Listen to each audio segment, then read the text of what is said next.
پھر دن ہوا پرانی رات کا، کرے سو شکر ہم خدا کی ذات کا، خدا کی ذات کا، نیا پھر دن ہوا۔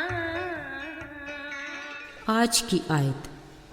ہم جانتے ہیں کہ ہمارا خیمہ کا گھر جو زمین پر ہے گرایا جائے گا، تو ہم کو خدا کی طرف سے آسمان پر ایک ایسی عمارت ملے گی جو ہاتھ کا بنا ہوا گھر نہیں بلکہ ابدی ہے۔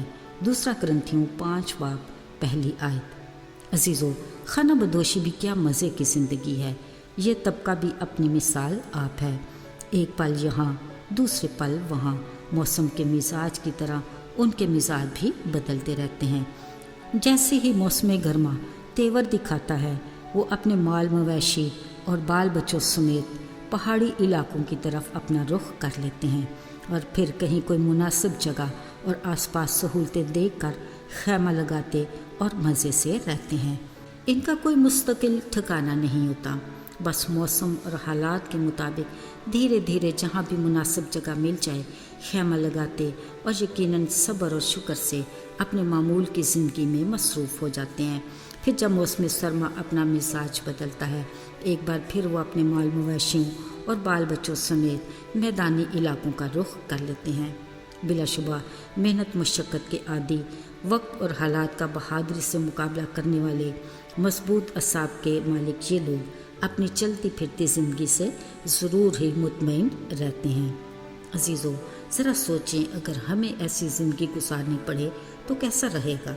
شاید یہ سوچنا بھی ہمارے لیے تکلیف دہ ہوگا۔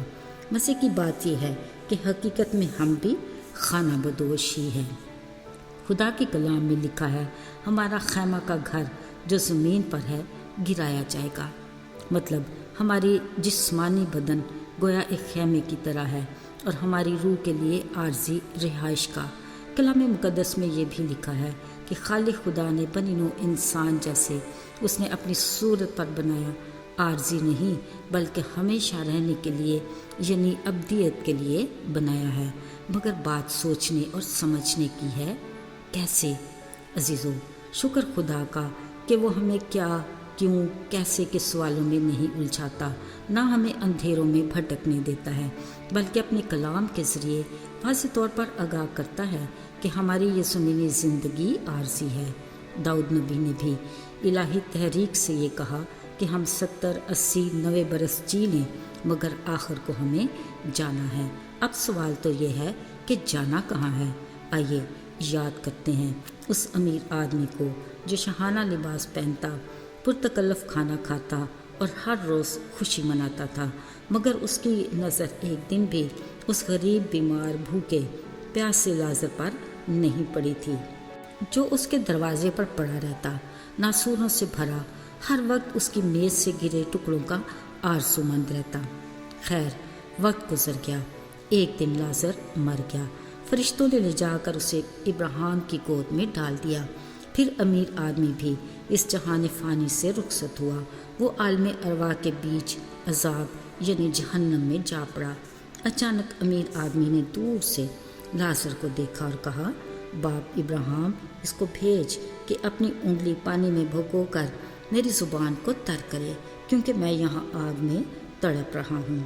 جواب ملا، ایسا کچھ نہیں ہو سکتا، کیونکہ ہمارے اور تمہارے درمیان میں ایک گڑھا ہے۔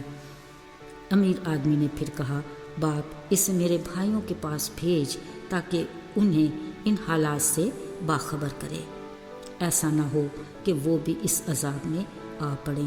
پھر جواب ملا، ان کے پاس موسیٰ اور انبیاء ہیں، ان کی سنیں۔